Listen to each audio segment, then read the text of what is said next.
अस्सलाम वालेकुम। अज के प्रोग्राम जे आया जिस तरह के कई दिनों तो देखते पे हैं कि जो साडा मशरक़ वस्ता है वो अमरीका इसराइल तो ईरान की जंग जी जारी है। हर तरफ खौफ तो दबाव जो नज़र आता पे है। एक पासे अमरीका जोड़ा है अमरीकी सदर जोड़े हैं ने वो कह रहे हैं जिसे मुज़ाकरात करना चाह रहे हैं, लेकिन हजे तक जोड़ा है सूरत हाल गैर वाज़ेह है, क्योंकि इतलात भी हैं ने कि मुज़ाकरात का टाइम लैन के पिछे जोड़ा है वो ईरान का जोड़ा जजीरा खारग है जिद ईरान की 90% जोड़ा है पेट्रोलियम मसनूआत पैदा होंदियां ने उत्थे अपनी ज़मीनी अफवाज जड़ियां ने वो उतारना चाह रहे हैं। इस तमाम सूरत हाल ने पूरी दुनिया की मीशत जी है उन्होंने अपने वबाल च लै लिया हुआ है। पर सब तो ज़्यादा मुतासर जोड़ा है पाकिस्तान भी है।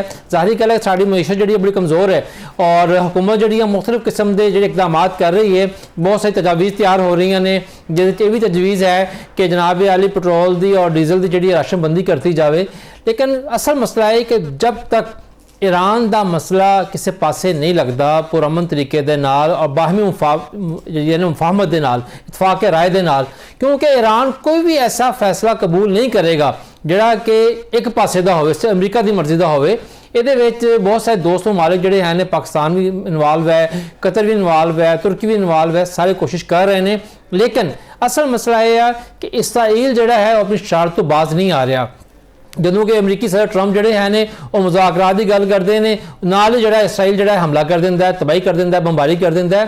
ये तमाम सूरत हाल जी है ईरान वास्ते भी तशवीशनाक है। लेकिन यह मनना पेगा कि ईरान ने अज के दिन तक साबित करता है कि दुनिया की सब तो वड्डी जी सुपर पावर है वो भी उत्थे रजीम चेंज नहीं कर सकी। और जो ख्याल सी अमरीकी इंतजामिया का अमरीकी सदर का कि जनाब आली हमले तो बाद 24 घंटे के अंदर अंदर जोड़ा है रजीम चेंज हो जाएगी, वो नहीं हो सकी।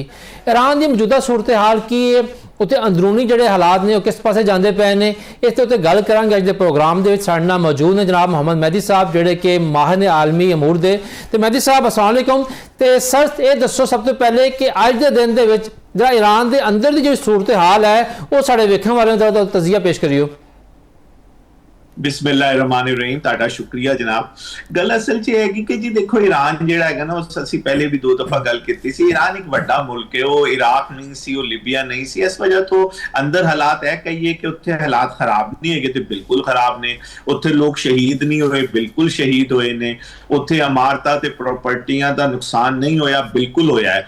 लेकिन इस सारी गल्लां दे नाल नाल ना जी उत्थे यह होया है कि पूरी कौम जिहड़ी हैगी ना वो ईरानी बन के खड़ी हो गई है। वो समझदी है कि यार ऐ नहीं हो सकता कि कोई बाहरों आके जिहड़ा हैगा वो साडा फैसला करे कि असीं की करना है ते की नहीं करना। ओदी वजह तो सारे हालात खराब होने दी बावजूद देखो उत्ते हालात ते इस हद तक खराब ने कि लीडरशिप जिहड़ी हैगी, अगर तुसीं खास तौर ते मिलिटरी लीडरशिप देखो तो मिलिटरी लीडरशिप 1 2 3 4 टीयर्स जिहड़ी हैगी ना वो शहीद हो चुकी ने। 5वीं टीयर जिहड़ी हैगी वो इस वक्त मुकाबले च खड़ी है। ते नुकसान ते बहुत होया, लेकिन यह गल भी माननी पेगी कि उन्होंने तैयारी जिहड़ी सी वो इस हिसाब नाल कीती सी कि अगर एक बंदा नहीं उत्ते दी स्टेज ते रहेगा ते थल्ले कौन होएगा, उस तो थल्ले कौन होएगा। ते दूजी तरफों उन्होंने यह पता सी कि साडे वास्ते मुश्किल होएगी कि असीं कोई एयरफोर्स बनाइए या कुछ और करिए। उन्होंने अपना टोटल जिहड़ा हैगा ध्यान जिहड़ा सी वो मिसाइल ते ड्रोनां ते रखिया ते वो अपनी सारी लड़ाई जिहड़ी हैगी अज वाले दिन तक वो मिसाइल ते ड्रोन ते लड़दे पे ने। अंदरूनी हालात हुण तक जिहड़े हैगे ना जी वो खराब नहीं हैगे। यह नहीं किया जा सकता कि जिहड़े मुखालफीन ने वो कोई सर उठा रहे हैं या नजर आ रहे हैं। तानू याद होएगा मैं तुहाडे प्रोग्राम च गल दसी सी कि देखो जिहड़े जो थोड़े जे इख्तलाफ रखते हैं या यूं कहो कि जिहड़े फारसी नहीं बोलते वो लोकी जिहड़े हैगे ने वो तेहरान तो कुछ 1000 तो 1500 किलोमीटर दूर रहंदे ने ते उन्हां दी तादाद भी जिहड़ी हैगी वो आटे च नमक बराबर हैगी। उन्हां दे वास्ते बहुत है तो हो सकता है कि अपने इलाके च वो कोई सोरिश बर्पा कर ले, लेकिन उत्थे आके और असीं देखिया कि उन्हां चों भी असीं देखिया कि कुर्द जिहड़े ने उन्होंने कहा ना भाई ना तुसीं साडे नाल बड़ी दफा वादे कीते ने, सानू सीरिया च लड़ाया, सानू सद्दाम हुसैन के खिलाफ लड़ाया, लेकिन उहदे बाद तुसीं साडे वादे नहीं पूरे करदे। ते ईरान च ते वैसे ही कुर्द थोड़े ने ते उन्होंने भी जिहड़ा हैगा वो लड़ाई लड़न तो मना कर दिता। ते अंदरूनी सूरत हाल हुण तक अज वाले दिन तक जिहड़ी हैगी जी वो इंतजामिया दी कंट्रोल च हैगी।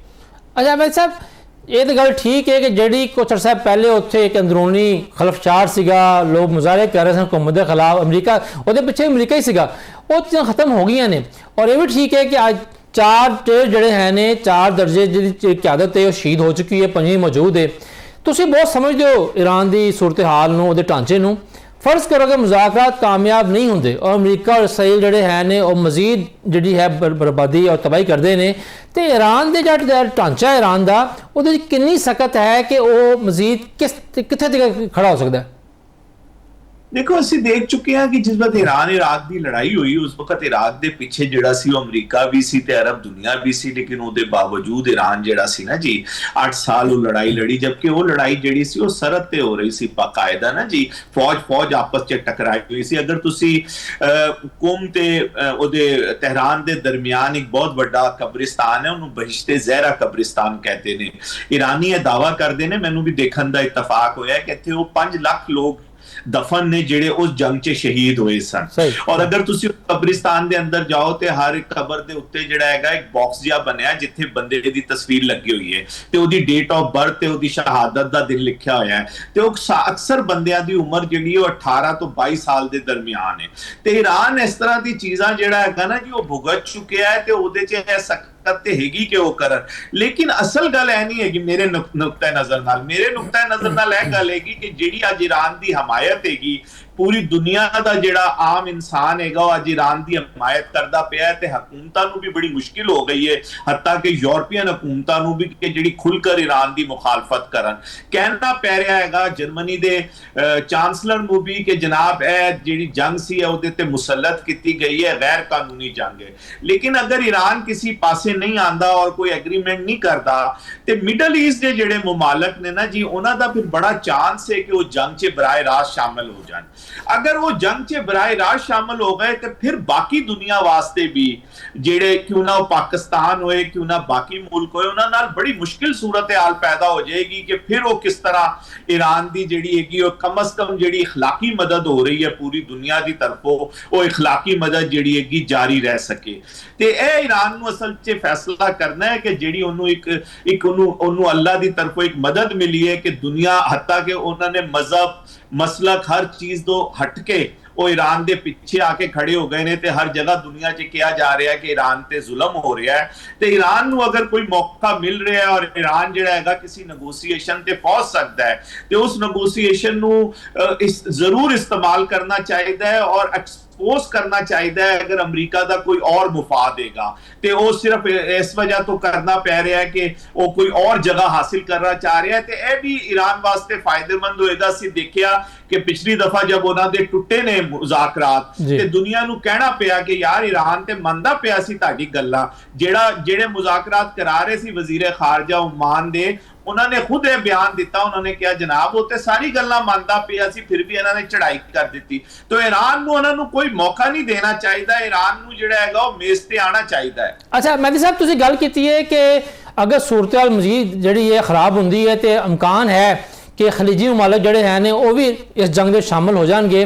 हजे तक तो सऊदी अरब की गल करिए तो सऊदी अरब ने बड़े सबर का मुजाहरा किया है, यूएई जो है सख्त बयान दे रहा है लेकिन हजे तक जवाबी हमला उन्हें कोई नहीं किया। लेकिन इस तमाम सूरत हाल के क्या ईरान की जी क्यादत है वो इस चीज़ को नहीं देख रही कि असीं मुसलसल हमले कर रहे हैं खलीजी मुमालिक के उत्ते, कल नूं यही मुमालिक जिहड़े हैं जिहड़े हजे तक खामोश ने कोई जवाबी हमला नहीं कर रहे, कल नूं साडे खिलाफ ये भी शामिल हो जाएंगे। ईरान की सोच की है? देखो असल च ना ईरान का यह दावा है कि असी जेड़े हमले किए ने वो असी ते यूएई ते या किसी मुल्क ते किते ही नहीं, वो ते असी उस जगह ते किते ने जिथे अमरीकन बैठे हुए सी, जिन्हां दे अमरीका दे अड्डे सी या अमरीका जिन होटलों च ठहरे ने असी ते उत्थे हमले कर रहे ने। ते यह गल एक हद तक ठीक है कि वो ठीक कह रहे हैं, लेकिन देखो ना दुनिया के मुल्कां नूं यह इजाजत होंदी है कि कोई किसी दे भी मुल्क दे नाल ना कोई पैक्ट कर सकता है, कोई डिफेंस पैक्ट कर सकता है, कुछ और कर सकता है। हुण ईरान दा जिहड़ा हैगा रशिया दे नाल एक पैक्ट मौजूद है, ते इस तरह तुसी दूसरे मुल्कां नूं पाबंद नहीं कर सकते कि तुसी अमरीका नाल पैक्ट ना करो या यूं ना करो। मतलब ईरानी साडे नाल गलबात च कह रहे हैं कि जी नहीं यह गल्लां तुसी करो कि वो इन्वॉल्व नहीं है जी, वो इन्वॉल्व ने, वो रीफ्यूलिंग दे रहे हैं, जहाज उन्हां दे उत्थे खड़े ने अमरीका दे उत्थों उड़ते हैं तो साडे ते हमला करते हैं, तो वो इस तरह के एक्सक्यूज जिहड़े पेश कर रहे हैं। लेकिन मैं असल च गल कहना चाह रहा सी कि अज वाले दिन तक तो यह चीज़ां चलदी पईयां ने ते सऊदी अरब ते बाकी ममालिक जिहड़े ने रिस्टेन दी पॉलिसी ते हैगे ने, लेकिन खुदा ना खास्ता यह गल जिहड़ी हैगी वो मुज़ाकरात तो हल नहीं होंदी और गल अगे वधदी है और अमरीका जिहड़ा हैगा वो मजीद अटैक करदा है। जिस तरह तुसीं इशारा किया हैगा कि अमरीका उन्हां दे जज़ाइर ते कब्जा करन दी कोशिश करदा है और ज़मीनी लड़ाई शुरू हो जाती है ਹੈ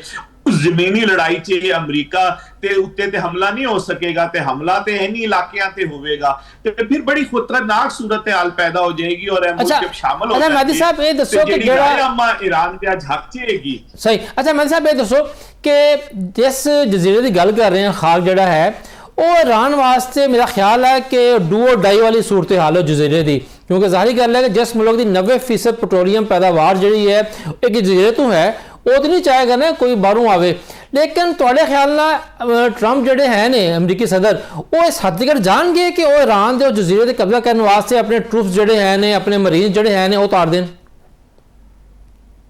देखो असल च ना इत्थे ईरान दी ऑयल या गैस पैदा नहीं होंदी, इत्थों लोड होंदी है ते पूरी दुनिया च जिथे जिथे ईरान बेचदा है उत्थे उत्थे जांदी है।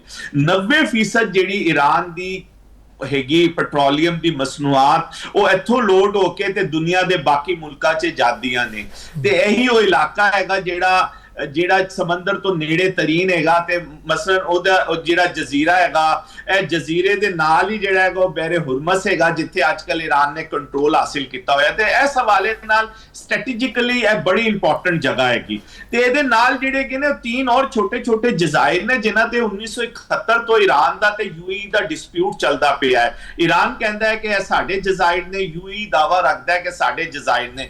ਇਹ ਮਾਮਲਾ ਵੀ ਯੂਨਾਈਟਿਡ ਨੇਸ਼ਨ 'ਚ ਗਿਆ ਹੋਇਆ ਹੈ।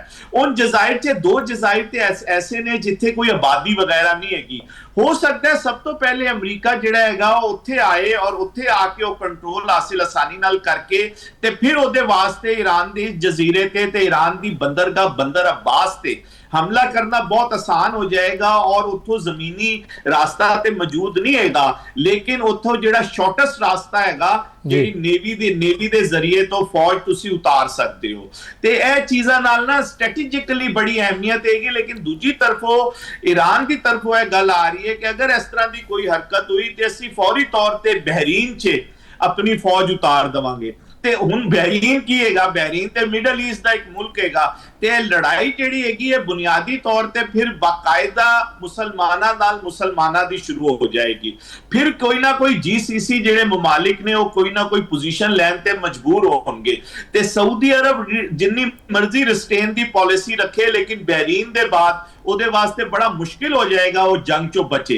ਇਹ ਸਾਰੀ ਸੂਰਤ ਹਾਲ ਆਫਟਰ ਆਲ ਜਿਹੜੀ ਹੈ ਕਿ ਉਹ ਮੁਸਲਮਾਨ ਮੁਲਕਾਂ ਤੇ ਪਏਗੀ और फिर मुसलमान मुल्का तो है पूरी दुनिया च जाएगी। लेकिन मेहदी साहब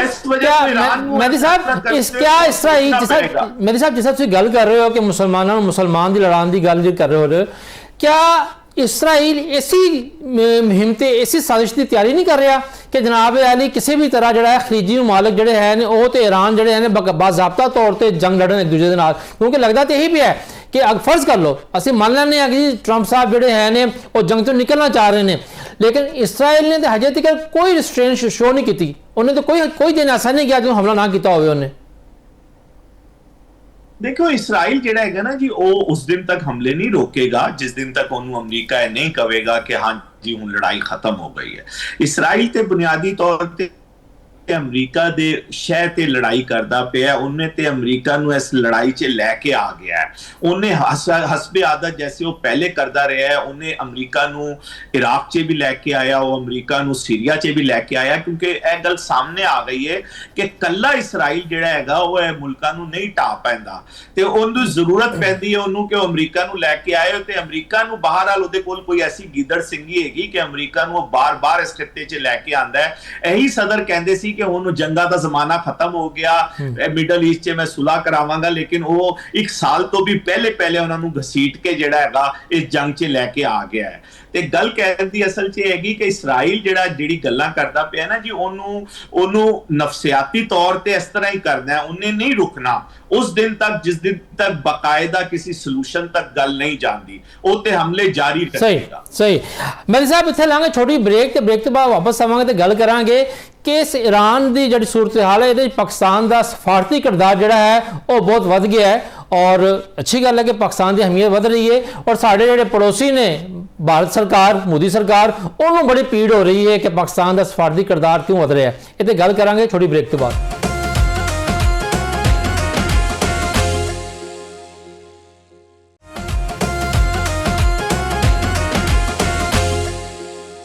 ਜੀ ਬ੍ਰੇਕ ਤੋਂ ਬਾਅਦ ਵਾਪਸ ਜੀ ਆਇਆਂ ਨੂੰ। ਅੱਛਾ ਮਹਿਦੀ ਸਾਹਿਬ, ਜਿਸ ਤਰ੍ਹਾਂ ਕਿ ਪਾਕਿਸਤਾਨ ਦਾ ਸਫਾਰਤੀ ਕਿਰਦਾਰ ਜਿਹੜਾ ਹੈ ਉਹ ਵੱਧਦਾ ਨਜ਼ਰ ਆਉਂਦਾ ਪਿਆ ਹੈ ਔਰ ਪਾਕਿਸਤਾਨ ਜਿਹੜਾ ਹੈ ਉਹ ਸਾਲਸੀ ਦਾ ਕਿਰਦਾਰ ਵੀ ਅਦਾ ਕਰ ਰਿਹਾ ਹੈ, ਹਜੇ ਗੋ ਕਿ ਤੈਅ ਨਹੀਂ ਹੋਇਆ ਕਿ ਮੁਜ਼ਾਕਰਾਤ ਅਗਰ ਹੋਣੇ ਨੇ ਤਾਂ ਕਿਆ ਇਸਲਾਮਾਬਾਦ 'ਚ ਹੋਣੇ ਨੇ ਜਾਂ ਕਿ ਤੁਰਕੀ 'ਚ ਹੋਣੇ ਨੇ, ਲੇਕਿਨ ਫਿਰ ਵੀ ਪੂਰੀ ਦੁਨੀਆ ਚੀਜ਼ ਨੂੰ ਮੰਨ ਰਹੀ ਹੈ ਕਿ ਪਾਕਿਸਤਾਨ ਦੀ ਸਫਾਰਤੀ ਕੋਸ਼ਿਸ਼ਾਂ ਜਿਹੜੀਆਂ ਨੇ ਉਹ ਥੋੜੀ ਸੂਰਤ ਹਾਲ ਨੂੰ ਬੈਲੈਂਸ ਕਰਨ 'ਚ ਕਾਮਯਾਬ ਹੋ ਰਹੀਆਂ ਨੇ। ਇਹ ਦੱਸੋ ਕਿ ਪਾਕਿਸਤਾਨ ਦਾ ਜੋ ਸਫਾਰਤੀ ਕਿਰਦਾਰ ਇਸ ਜੰਗ 'ਚ ਸਾਹਮਣੇ ਆ ਰਿਹਾ ਹੈ, ਇਹਦੇ ਨਾਲ ਪਾਕਿਸਤਾਨ ਦੇ ਮੁਸਤਕਬਲ ਦੀ ਸਫਾਰਤਕਾਰੀ ਤੇ ਆਲਮੀ ਹੈਸੀਅਤ ਦੇ ਉੱਤੇ ਕੀ ਅਸਰਾਤ ਪੈ ਰਹੇ ਨੇ? देखो जी, पाकिस्तान ने बड़ा पॉजिटिव रोल अदा किया है। पाकिस्तान की सब तो वड्डी कामयाबी है कि अज वाले दिन तक के पाकिस्तान ने ईरान दी ते मिडल ईस्ट की लड़ाई नहीं होने देती। अज वाले दिन तक जिस मुल्क ने इन्हू रोक के रखा होया है उहदे च पाकिस्तान नुमाया तरीन मुल्क हैगा। देखो तुहानू याद होएगा ट्रंप साहब ने कहा सी कि आसिम मुनीर साहब जिहड़े हैगे ने वो मेरे कोलों वध जानदे ने ईरान नू। उस वक्त भी कोई ना कोई गल आसिम मुनीर साहब ने ऐसी की सी जिहड़ी ਉਹਦੇ ਜਿਹੜੇ ਦੱਸਣ ਵਾਲੇ ਸੀ ਉਹਨਾਂ ਨੂੰ ਨਹੀਂ ਪਤਾ ਸੀ ਤੇ ਆਸਿਮ ਮੁਨੀਰ ਸਾਹਿਬ ਨੇ ਉਹਨੂੰ ਦੱਸੀ। ਔਰ ਮੇਰੀ ਜ਼ਾਤੀ ਮਾਲੂਮਾਤ ਦੇ ਮੁਤਾਬਿਕ ਹੁਣ ਵੀ ਜਿਹੜਾ ਇਹ ਸਾਰਾ ਸਿਲਸਿਲਾ ਦੁਬਾਰਾ ਤੋਂ ਸ਼ੁਰੂ ਹੋਇਆ ਹੈ। बुनियादी तौर पर जब रियाज च एक इजलास होया तो उस इजलास च 4 मुल्क बैठे तो उन्होंने इसहाक डार साहब ने कहा कि जी तुहाडी ज्यादा आपस च ताल्लुक हैगा, तुसी ईरान नाल गल करो।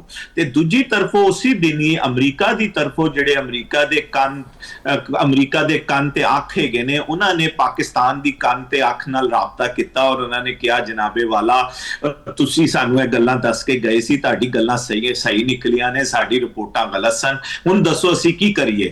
उहदे अंदर फिर पाकिस्तान ने जिहड़ा हैगा ओ जिहड़े साडे इत्थे दे साहब ने उन्होंने प्राइम मिनिस्टर नूं ते आसिम मुनीर साहब नूं दस्सिया कि जनाब यह सिचुएशन है, साडे नाल इस तरह राबता किया उन्होंने। इंस्टीट्यूशनल लैवल ते राबता होया सी ते उहदे बाद फिर प्राइम मिनिस्टर ने ते आसिम मुनीर साहब ने उहदा फैसला किया और उन्होंने फिर राह दसी कि जनाब यह राह ने ते ओह राह जिहड़ी हैगी ओह तुसीं देखिआ कल रात ट्रंप साहब ने भी उन्होंने एक्नॉलेज किया हैगा कि बिल्कुल जनाब उन्हां दी जिहड़ी गल सी ओह बड़ी पक्की सी, जिन्हां नाल ओह गल करदे पए ने वाकई उही लोग ने जिहड़ा फैसला सास करदे पए ने। ते पाकिस्तान अपना रोल अदा कर रहा है, पाकिस्तान ईरान नूं भी यह गल समझाउण दी कोशिश कर रहा है कि देखो ठीक है ਤੁਹਾਡੀ ਤਜਾਵੀਜ਼ ਜਿਹੜੀ ਹੈਗੀਆਂ ਉਹ ਵੀ ਆ ਗਈਆਂ ਨੇ, ਉਹਨਾਂ ਦੀ ਵੀ ਆ ਗਈਆਂ ਨੇ, ਹੁਣ ਤੁਸੀਂ ਬੈਠੋਗੇ ਤੇ ਮਿਨੀਮਮ ਏਜੰਡਾ ਤੇ ਕਿੱਥੇ ਨਾ ਕਿੱਥੇ ਗੱਲਬਾਤ ਹੋ ਜਾਏਗੀ। ਹੁਣ ਈਰਾਨ ਨੂੰ ਅਸਲ 'ਚ ਇਹ ਫੈਸਲਾ ਕਰਨਾ ਹੈਗਾ ਕਿ ਉਹਨਾਂ ਨੇ ਤੇ ਆਪਣੀ 15 ਤਜਾਵੀਜ਼ ਦੇ ਦਿੱਤੀ, ਈਰਾਨ ਨੇ ਉਹਦਾ ਜਵਾਬ ਵੀ ਦੇ ਦਿੱਤਾ, ਈਰਾਨ ਨੇ ਵੀ ਆਪਣੀ ਤਜਾਵੀਜ਼ ਭਿਜਵਾ ਦਿੱਤੀਆਂ ਨੇ ਕਿ ਹੁਣ ਇਹਦੇ 'ਚ ਕਿੱਥੇ ਜਾ ਕੇ ਜਿਹੜਾ ਹੈਗਾ ਕੋਈ ਰਸਤਾ ਬਣਦਾ ਹੈਗਾ। ਮੇਰਾ ਖਿਆਲ ਹੈ ਜੀ ਪਾਕਿਸਤਾਨ ਨੂੰ ਅਸੀਂ ਤੇ ਉਹ ਲੋਕ ਸਨ ਜਿਹੜੇ ਬਾਰ-ਬਾਰ ਲਿਖਦੇ ਸੀ, ਹਰ ਦਫਾ ਲਿਖਦੇ ਸੀ, ਬੋਲਦੇ ਸਨ ਕਿ यार पाकिस्तान छोटा मुल्क नहीं हैगा, इनू तुसी इस तरह मत देखो कि पाकिस्तान जिहड़ा हैगा वो इग्नोर हो सकता है, उन्होंने किसी मुल्क ने इग्नोर कर दिता। नहीं, सिर्फ गल ऐसी कि पाकिस्तान नू इस्तेमाल किस तरह करना है, ओदी जिहड़ी स्ट्रैटेजिक पोजीशन हैगी, ओदी दिफाई पोजीशन होगी, ओदी जिहड़ी आबादी हैगी ओनू किस तरह तुसी दुनिया दे सामने पेश करना है। ते इस वक्त क्योंकि तुसी बेहतर अंदाज च पेश कर रहे हो ते दुनिया तुहानू वेलकम कर रही है, दुनिया तुहाडी गल सुन रही है। जहां तक भारत की गल है, मैनू अफसोस इस गल दा हैगा कि जे शंकर साहब जिहड़े हैगे ने, मैं ते अज भी उन्हां दा बड़ा एहतराम नाल नाम लवांगा, वो कैरियर डिप्लोमैट ने ते कैरियर डिप्लोमैट जिहड़ा हुंदा है ना जी वो इस तरह दी ज़बान इस्तेमाल नहीं करदा। बड़ी ज़बानी कीती जी, बड़ी गलत अल्फाज इस्तेमाल कीते उन्होंने। हां APC हो रही सी, आल पार्टीज कॉन्फ्रेंस से उन्हां कोलों सवाल होया कि पाकिस्तान दे रूल ते उन्होंने इस तरह की गल की। बड़ी अफसोसनाक गल हैगी ते साडे जैसे लोग जिहड़े हमेशा ये गल करते रहे ने और अज भी करते हैं कि यार पाकिस्तान ते इंडिया के ताल्लुकात अच्छे होने चाहिए ने, तो उन्होंने बड़ी मायूसी हुई है इस सारी सूरत हाल च। ते सिर्फ पाकिस्तान च ही लोगों को मायूसी नहीं हुई, पूरी दुनिया च हुई है, इंडिया के अंदर भी हुई है। लोग हैरान ने कि जे शंकर साहब जैसा बंदा अगर इस तरह की गल कर रहा है तो फिर तो अल्लाह ही हाफज हैगा। मोदी की गल करता होएगा, मोदी दे नाल जिहड़े अमित शाह ते राजनाथ साहब बैठे ने जिहड़े बिल्कुल ही अनपढ़ जाहिल लोग ने, वो पता नहीं की गल्लां करदे होणगे। ते ए ते एक इहनू कहंदे ने कि अपने मुंह ते खुद ही थप्पड़ मार के उहनू सुरख करन वाली गल हैगी। तुसीं सारी दुनिया दे सामने एक तमाशा बन गए हो, तमाशे वाली गल्लां कर रहे हो। मतलब दुनिया च हो सकदा और मुल्कां नू भी इस गल दा होए कि यार पाकिस्तान बड़ा एज ले रहा, लेकिन हर बात करन दा तरीका हुंदा है, उहनू दस्सण दी कोई गल हुंदी है, लेकिन वो ते सारी चीजें ही भुल गए ने हिंदुस्तानी की गल करनी चाहिए और कैसे करनी चाहिए। अच्छा मनी साहब, अगर देखा जाए तो पिछले साल जदों पाकिस्तान की तो इंडिया जंग हुई सी और पाकिस्तान ने ਬੜਾ ਜ਼ਬਰਦਸਤ ਜਵਾਬ ਦਿੱਤਾ ਇੰਡੀਆ ਨੂੰ। ਉਸ ਤੋਂ ਬਾਅਦ ਤੋਂ ਲੈ ਕੇ ਹੁਣ ਤੱਕ ਜਿਹੜੀ ਮੋਦੀ ਸਰਕਾਰ, ਖਾਸ ਤੌਰ ਤੇ ਜਿਹੜੇ ਵਜ਼ੀਰ ਆਜ਼ਮ ਮੋਦੀ ਨੇ, ਉਹ ਬਿਲਕੁਲ ਬੈਕ ਬੈਂਚਿਸ ਤੇ ਚਲੇ ਗਏ ਨੇ। ਆਲਮੀ ਸਿਆਸਤ ਵੇਖ ਲਓ, ਤਲਕਾਤ ਅਮਰੀਕਾ ਨਾਲ ਦੇਖ ਲਓ, ਉਹ ਕਿਤੇ ਨਜ਼ਰ ਨਹੀਂ ਆ ਰਹੇ। ਔਰ ਉੱਪਰ ਤੋਂ ਉਹਨਾਂ ਦੇ ਅੰਦਰ ਆਪੋਜੀਸ਼ਨ ਦਾ, ਆਪਣੀ ਜਿਹੜੀ ਕਾਂਗਰਸ ਦਾ ਦਬਾਅ ਬਹੁਤ ਜ਼ਿਆਦਾ ਹੈ। ਤੇ ਇਸ ਟਾਈਮ ਜਿਹੜੀ ਸੂਰਤ ਪਾਕਿਸਤਾਨ ਜਿਹੜਾ ਲੀਡਿੰਗ ਰੋਲ ਦੇ ਵਿੱਚ ਆ ਗਿਆ, ਡਰਾਈਵਿੰਗ ਸੀਟ ਤੇ ਬੈਠਾ ਹੋਇਆ ਵਾ, ਤੇ ਜਿਹੜੀ ਪ੍ਰਾਈਮ ਮਿਨਿਸਟਰ ਮੋਦੀ ਨੇ, ਉਹਨਾਂ ਦੀ ਸੋਚ ਕੀ ਹੋਏਗੀ? ਜ਼ਾਹਿਰ ਗੱਲ ਉਹ ਤੇ ਬਿਲਕੁਲ ਹਰ ਪਾਸੋਂ ਜਿਹੜਾ ਹੈ ਉਹ ਬੰਦ ਹੋਏ ਬੈਠੇ ਨੇ ਇਸ ਟਾਈਮ। ਦੇਖੋ ਪਿਛਲੇ ਸਾਲ ਜੰਗ ਹਾਰਨ ਦੇ ਬਾਅਦ ਜਦ ਉਹਨਾਂ ਨੂੰ ਲਿੱਤਰ ਪਏ ਨੇ, ਉਹਦੇ ਬਾਅਦ ਉਹ ਇਜ਼ਰਾਈਲ ਦੀ ਤਰਫ ਇਸ ਵਜ੍ਹਾ ਤੋਂ ਬਹੁਤ ਜ਼ਿਆਦਾ ਝੁਕੇ ਨੇ ਕਿ ਇਜ਼ਰਾਈਲ ਦੇ ਜ਼ਰੀਏ ਉਹ ਦੁਬਾਰਾ ਲੌਬਿੰਗ ਕਰਨ ਵਾਸ਼ਿੰਗਟਨ 'ਚ।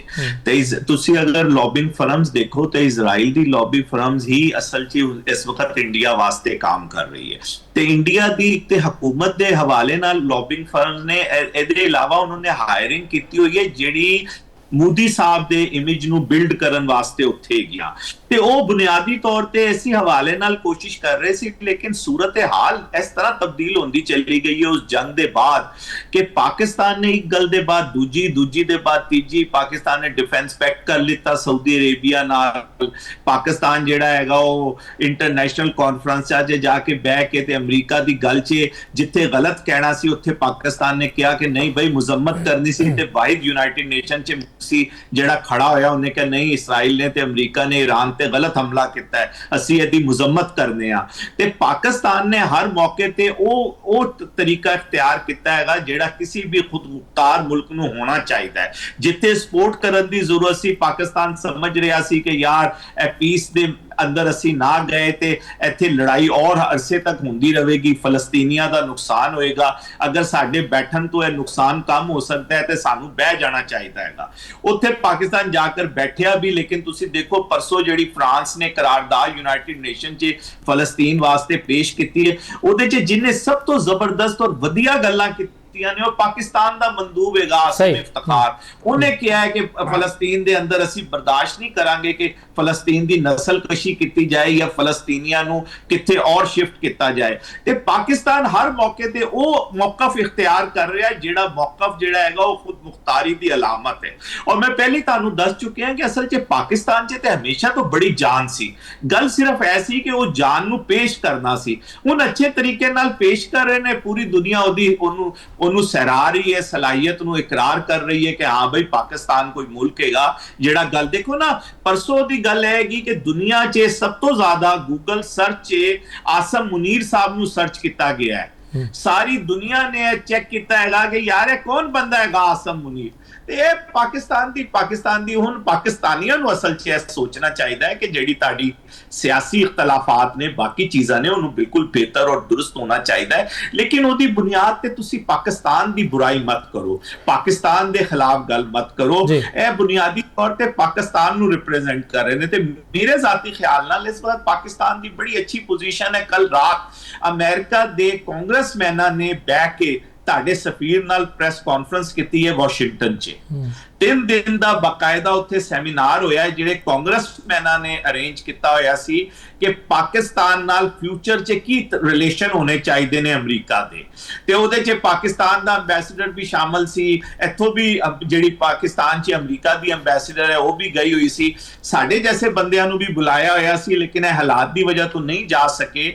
ਤੇ ਕਹਿਣ ਦਾ ਮਤਲਬ ਇਹ ਹੈਗਾ ਕਿ ਉਹ ਕੋਸ਼ਿਸ਼ ਕਰਦੇ ਪਏ ਨੇ ਕਿ ਕਿਸੇ ਤਰ੍ਹਾਂ ਜਿਹੜੀ ਹੈ, ਤੇ ਇਹੀ ਅਸਲ 'ਚ ਹੈਗਾ। ਦੂਜੀ ਤਰਫ ਤੁਸੀਂ ਦੇਖੋ ਯੂਰਪੀ ਯੂਨੀਅਨ ਦਾ ਬਾਰ-ਬਾਰ ਵਫਦ ਆ ਰਿਹਾ 2027 'ਚ ਤੁਹਾਡਾ GSP ਪਲੱਸ ਜਿਹੜਾ ਹੈਗਾ ਉਹ ਖਤਮ ਹੋ ਰਿਹਾ ਹੈ ਤੇ ਉਸ ਤੋਂ ਪਹਿਲੇ ਕਿਸੇ ਨੈਗੋਸੀਏਸ਼ਨ ਤੇ ਕਿਸੇ ਤੇ ਗੱਲਬਾਤ ਹੋ ਰਹੀ ਹੈ।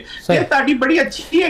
ਅੱਛਾ ਮਹਿਦੀ ਸਾਹਿਬ ਇਹ ਦੱਸੋ ਕਿ ਆਖਰਕਾਰ ਜਲਦੀ ਜਾਂ ਦੇਰ ਨਾਲ ਇਹ ਜੰਗ ਤਾਂ ਮੁੱਕਣੀ ਹੈ, ਲੇਕਿਨ ਇਹ ਜੰਗ ਮੁੱਕਣ ਤੋਂ ਬਾਅਦ ਜਿਹੜੀ ਦੁਨੀਆ ਦੀ ਸਿਆਸਤ ਤੇ ਮੁਲਕਾਂ ਦੇ ਬਲੌਕਸ ਨੇ, ਗਰੁੱਪਬੰਦੀ ਹੈ, ਉਹ ਕਿਸ ਤਰ੍ਹਾਂ ਚੇਂਜ ਹੋਏਗੀ? ਕਿਉਂਕਿ ਦੇਖੋ ਚੀਨ ਔਰ ਰੂਸ ਜਿਹੜੇ ਐਸ ਬੋਲਣਾ ਸ਼ੁਰੂ ਹੋ ਗਏ ਨੇ। ਪਹਿਲੇ ਦਿਨਾਂ 'ਚ ਨਰਮ ਬੋਲੇ ਨੇ, ਹੁਣ ਉਹ ਵੀ ਸਖਤ ਬੋਲਣਾ ਸ਼ੁਰੂ ਹੋ ਗਏ ਨੇ। ਅਗਰ ਈਰਾਨ ਨੇ ਇਸ ਮੌਕੇ ਤੇ ਫਾਇਦਾ ਚੁੱਕ ਲਿੱਤਾ ਔਰ ਈਰਾਨ ਜਿਹੜਾ ਹੈਗਾ ਉਹ ਇਸ ਤਰ੍ਹਾਂ ਦੀ ਜੰਗ ਰੁਕਵਾਉਣ 'ਚ ਕਾਮਯਾਬ ਹੋ ਗਿਆ ਔਰ ਦੁਨੀਆ ਨੂੰ ਇਹ ਮੈਸੇਜ ਚਲਾ ਗਿਆ ਕਿ ਈਰਾਨ ਨੂੰ ਅਮਰੀਕਾ ਫਤਹ ਨਹੀਂ ਕਰ ਸਕਿਆ, ਤੇ ਫਿਰ ਵਾਕਈ ਬੜੀ ਚੇਂਜ ਆਏਗੀ ਔਰ ਚੀਜ਼ਾਂ 'ਚ ਬੜੀ ਨੁਮਾਇਆ ਤਬਦੀਲੀ ਨਜ਼ਰ ਆਏਗੀ। ਲੇਕਿਨ ਅਗਰ ਇਹ ਜੰਗ ਜਿਹੜੀ ਹੈਗੀ ਉਹ ਈਰਾਨ ਜਿਹੜਾ ਹੈਗਾ ਉਹ ਟੇਬਲ ਨੈਗੋਸੀਏਸ਼ਨ ਤੇ ਨਹੀਂ ਰੁਕਵਾ ਸਕਿਆ ਔਰ ਇਹ ਜੰਗ ਚਲਦੀ ਰਹੀ ਤੇ ਫਿਰ ਇਹ ਸੂਰਤ ਹਾਲ ਵੀ ਹੋ ਸਕਦੀ ਹੈ ਕਿ ਅਭੀ ਕੁਝ ਵਕਤ ਵਾਸਤੇ ਖਾਮੋਸ਼ੀ ਇਖਤਿਆਰ ਕਰ ਲੈਣ ਔਰ ਸੂਰਤ ਹਾਲ ਇसी तरह ਜੂੰ ਦੀ ਤੂੰ ਚਲਦੀ ਰਹੇ ਤੇ ਮੇਰਾ ਖਿਆਲ ਹੈ ਬਹੁਤ ਜ਼ਿਆਦਾ ਬੇਸ ਕਰਦਾ ਹੈਗਾ ਕਿ ਇਸ ਜੰਗ ਦਾ ਰਿਜ਼ਲਟ ਕੀ ਆਉਂਦਾ ਹੈ ਤੇ ਤੁਹਾਨੂੰ ਜਿਹੜੇ ਮੁਜ਼ਾਕਰਾਤ ਦੇ ਇਮਕਾਨ ਨਜ਼ਰ ਆ ਰਿਹਾ ਜਿਹੜੀ ਕਿ ਦੋਨੋਂ ਪਾਸਿਓਂ ਚੀਜ਼ਾਂ ਹੋ ਰਿਹਾ ਤਬਾਦਲਾ ਆਪਸ ਦੇ ਵਿੱਚ ਤੁਹਾਨੂੰ ਬਤੌਰ ਆਲਮੀ ਅਮੂਰ ਦੇ ਮਾਹਰ ਦੇ ਕਿੰਨੇ % ਚਾਂਸ ਲੱਗ ਰਿਹਾ ਹੈ ਕਿ ਗੱਲ ਜਿਹੜੀ ਹੈ ਸੁਲਹ ਸਫਾਈ ਨਾਲ ਮੁੱਕ ਜਾਏਗੀ देखो ਅਸੀਂ ਦੇਖਿਆ ਹੈ ਕਿ ईरान ने पहले भी हमेशा मुज़ाकरात दी टेबल ते आया है और मुज़ाकरात दी टेबल ते कुछ ना कुछ गिव एंड टेक हो के बारिक ओबामा ਦਾ ਜ਼ਮਾਨਾ ਸੀ 5+1 ਦਾ ਐਗਰੀਮੈਂਟ ਹੋਇਆ ईरान ने कर ਲਿੱਤਾ ਸੀ ਹੁਣੀ ਜਿਹੜੇ ਇਸ ਜੰਗ ਤੋਂ ਸ਼ੁਰੂ ਹੋਣ ਦੇ ਪਹਿਲੇ ਜਿਹੜੇ ਮੁਜ਼ਾਕਰਾਤ ਹੋਏ ਨੇ ਉਹਦੇ 'ਚ ਵੀ ईरान ਦੇ ਬਾਰੇ 'ਚ ਇਹੀ ਆਇਆ ਕਿ ਉਹਨੇ ਮੰਨ ਲਿੱਤੀ ਸੀ ਗੱਲਾਂ ਤੇ ਮੇਰਾ ਖਿਆਲ ਹੈ ਕਿ ईरान ਇਸ ਦਫਾ ਵੀ ਕੋਸ਼ਿਸ਼ ਕਰੇਗਾ ਸਿਰਫ ਪ੍ਰੋਬਲਮ ਉੱਥੇ ਆ ਗਈ ਹੈ ਕਿ ਉਹਨਾਂ ਦੀ ਇੰਨੀ ਜ਼ਿਆਦਾ ਲੀਡਰਸ਼ਿਪ मारी गई है शहीद हो गई है कि हुन अगर कोई बंदा आके वो गल्लां मान ले जो गल्लां पहले उन्होंने नहीं मन्नियां सन ते ओदा जवाबदेही ओदे अंदर दे जेड़े ईरान दे हालात होंगे ते यह बड़ी एक मुश्किल सूरत हाल पैदा हो गई है ईरान दे अंदर और अमरीका ने इस गल नूं नहीं समझिया और इसराइल दे कहण दे उत्ते उन्होंने खामनाई साहब नूं भी शहीद कर दिता फिर लारकजानी साहब नूं भी शहीद कर दिता ਇਹ ਉਹ ਲੋਕ ਸਨ ਜਿਹੜੇ ਬੜੇ ਅਰਸੇ ਤੋਂ ਜਿਹੜੇ ਸੀ ਉਹ ਚੀਜ਼ਾਂ ਨੂੰ ਬੈਲੈਂਸ ਲੈ ਕੇ ਚੱਲ ਰਹੇ ਸੀ ਤੇ ਲੜਾਈ ਝਗੜੇ ਤੋਂ ਬਚ ਰਹੇ ਸਨ ਔਰ ਇਹਨਾਂ 'ਚ ਇਹ ਸਲਾਹੀਅਤ ਸੀ ਕਿ ਇਹ ਖੜੇ ਹੋ ਕੇ ਅਗਰ ਕੋਈ ਗੱਲ ਕਹਿੰਦੇ ਸੀ ਤੇ ਪੂਰੀ ਈਰਾਨੀ ਕੌਮ ਉਹ ਗੱਲ ਸੁਣਦੀ ਸੀ ਇਹ ਨਹੀਂ ਮੈਂ ਕਹਿ ਰਿਹਾ ਕਿ ਜਿਹੜੇ ਹੁਣ ਲੀਡਰ ਨੇ ਉਹਨਾਂ ਦੀ ਗੱਲ ਨਹੀਂ ਸੁਣੇਗੀ ਲੇਕਿਨ ਉਹਨਾਂ ਨੂੰ ਉਹ ਗੱਲਾਂ ਮੰਨਣਾ ਜਿਹੜੇ ਉਹਨਾਂ ਦੇ ਬਜ਼ੁਰਗਾਂ ਨੇ ਜਾਂ ਉਹਨਾਂ ਦੇ ਵੱਡੇ ਲੀਡਰਾਂ ਨੇ ਨਹੀਂ ਮੰਨੀਆਂ ਉਹ ਗੱਲਾਂ ਮੰਨਣਾ ਉਹਨਾਂ ਵਾਸਤੇ ਇੱਕ ਮੁਸ਼ਕਿਲ ਸੂਰਤ ਹੈ ਤੇ ਮੇਰਾ ਖਿਆਲ ਹੈ ਜਿਹੜੇ 2 ਦਫਾ ਮੁਜ਼ਾਕਰਾਤ ਹੋ ਚੁੱਕੇ ਨੇ 5+1 ਵਾਲੇ ਜਾਂ ਪਿਛਲੇ ਵਾਲੇ ਉਸ ਤੋਂ ਜ਼ਿਆਦਾ ਮੁਸ਼ਕਿਲ ਸੂਰਤ ਹਾਲ ਹੈਗੀ ਇਸ ਵਕਤ ईरान ਦੇ ਅੰਦਰ बहुत शुक्रिया मजी साहब ਤੁਹਾਡਾ ਇਹ ਗੱਲ ਠੀਕ ਹੈ ਕਿ ਇਹ ਜੰਗ ਜਿਹੜੀ ਹੈ ਛੇਤੀ ਮੁੱਕਣੀ ਚਾਹੀਦੀ ਹੈ ਕਿਉਂਕਿ ਇਹ ਜੰਗ ਦੇ ਅਸਰਾਤ ਜਿਹੜੇ ਹੈ ਨੇ ਪੂਰੀ ਦੁਨੀਆ ਤੇ ਬਹੁਤ ਮੰਫੀ ਪੈ ਰਹੇ ਨੇ ਇੱਥੇ ਲਾਂਗੇ ਬ੍ਰੇਕ ਤੋਂ ਬਾਅਦ ਵਾਪਸ ਆਵਾਂਗੇ ਤੇ ਗੱਲ ਕਰਾਂਗੇ ਕਿ ਜੰਗ ਦੀ ਵਜ੍ਹਾ ਤੋਂ ਜਿਹੜੀ ਸੂਰਤ ਹਾਲ ਹੈ ਉਹ ਕਿਸ ਪਾਸੇ ਜਾ ਰਹੀ ਹੈ ਇੱਥੇ ਬ੍ਰੇਕ ਤੋਂ ਬਾਅਦ ਗੱਲ ਕਰਦੇ ਹਾਂ